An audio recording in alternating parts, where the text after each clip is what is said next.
Greetings, Rattlers. I am TJ Legacy Cole, a third year political science student from the beautiful city of Orlando, Florida, and I currently represent the Rattlers with Attitude Student Grassroots Movement.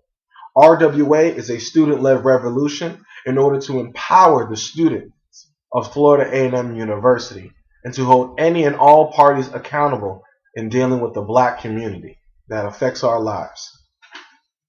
So it's been all over the news, the tragedy of Robert Champion, a member of the Marching 100 here at FAMU. And also it's been on the news about the firing of Dr. White. Just this past Monday, we had Marching 100 members rally to Lee Hall in order to be addressed by Dr. Ammons. But I asked, where are student elected officials? Why is it that band members have to march to Lee Hall in order to have representation, in order to be addressed by Dr. Ammons? No one addressed these students. Where are you? See, that's why 90% of this student body is not engaged on this campus. Because we feel like we don't have any representation. You've been silent. Not one peep out of this. Where is the student body president, Breon Love? Where's Troy Harris? Where's Mr. FAMU? Where's Miss FAMU? Where are all these people that shove breakfast starters in our face in February? Tell us how much they love Florida A&M University. Tell us how much they want to represent the students and the student body. But during the time when these students need you the most, you neglect them. You're nowhere to be found. Student government, Breon, Troy, you didn't even take a stance on hazing.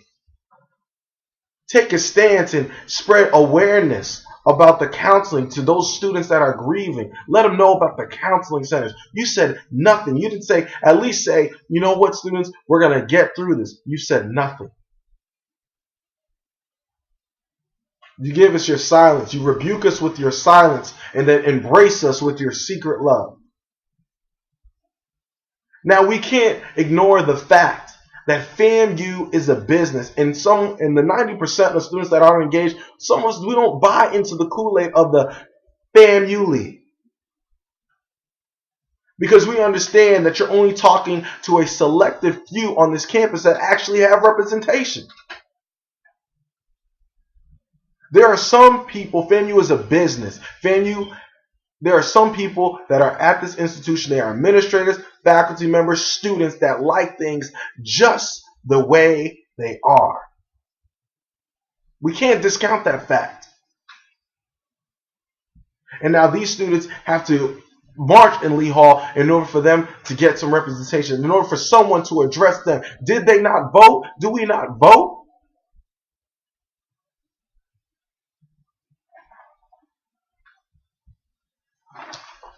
We represent, in RWA, we represent black people.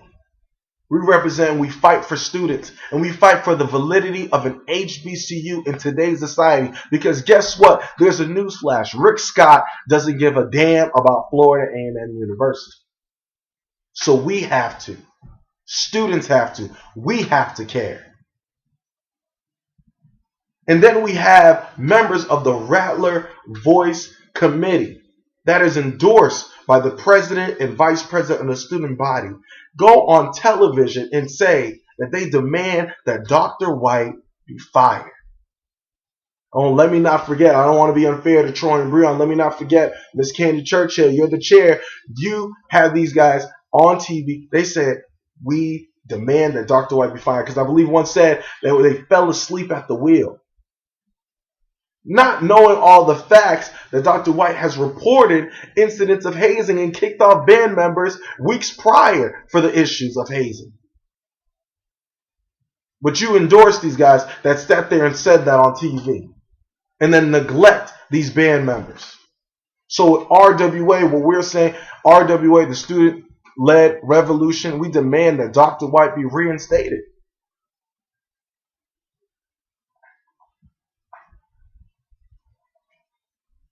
In RWA, we're not here to call for President Ammon's job. That's not our responsibility. As a student, I'm not going to call for Dr. Ammon's job. What I will say is that the Board of Trustees needs to take a hard look to see and evaluating whether or not Dr. Ammons is the man for the job in order to lead this institution during the tough times that we face. That's our stance. We believe that Dr. White should be reinstated. If he did everything that he was supposed to do within his power and his capability to document it, that man should have his job. He should not be led to be the scapegoat within this tragic situation.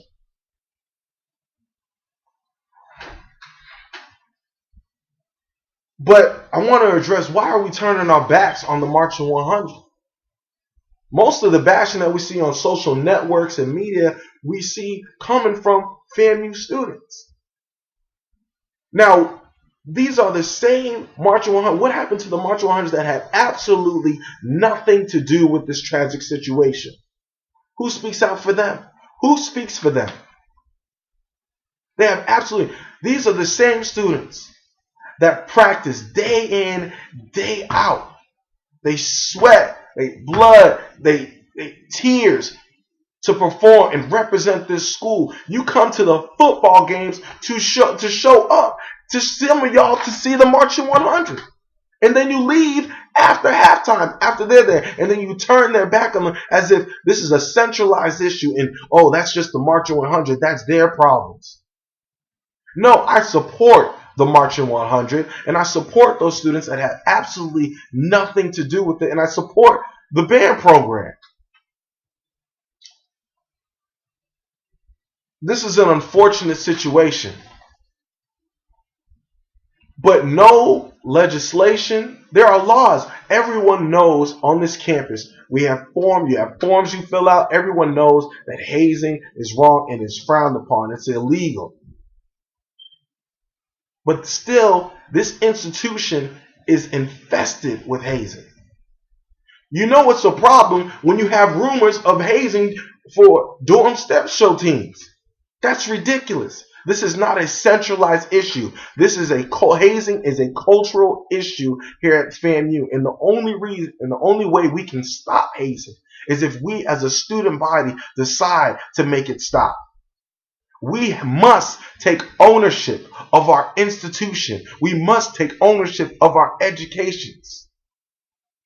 We run the school. We can change things as a student body. But until we get it into our heads that we need to change these things, we will continue to have tragic incidents like Mr. Champion's death. It's up to us. We as students must hold ourselves accountable for the state of this institution. Before we blame student government, before we blame the FAMU administration, we must look inside ourselves and hold ourselves accountable. This is our school. This is our community. But I will not be one of these students, and neither will Alder be one of these students to be so in love with an institution and not have that love be reciprocated on a daily basis for all students, not 10%, all students here on this campus. Because there are some, like I said before, that like things just the way they are, that want to sweep things under the rug. We can change things as a student body. But we're not going to change things when we have these elected officials who just want to sit here in their positions. And when we need them, when we need your leadership, you are nowhere to be found. We must hold ourselves accountable. We must empower ourselves as black people. I love black people. We represent black people. We represent our fight for students and the validity of an HBCU. I've said it once, I said it before, but Scott does not give a damn about FAMU. We have to band together as an HBCU community in order to pull ourselves up by our bootstraps and figure out why is it that he felt that you have to go along here at this institution with the cultural norms. Why is it that there is a culture of sit down, shut up, wait your turn, don't speak out? We are all responsible for these tragic occurrences. On Monday, we are having a rally for student empowerment. Occupy the Hill. Meet in front of the student union, which is the set. Wear a black t-shirt so we can show unity amongst each other. And we will have student leaders, student activists who will be speaking and empowering the student body. It's time that we come together as students. Those who want to really see a change. Those who really want to take an active role on this campus. At 11:30, December the 5th, occupy the Hill. Please show up in a black t-shirt as we decide to empower and take a look. And we must become the things we wish to see in this world. We are the change. We are the change, students. That is at 11:30 on Monday. In closing, my heart, RWA, on behalf of the students, our heart goes out to the Robert Champion family. These tragic circumstances, and you're right. No parent should have to bury their own child. But we love you. We miss you. God bless.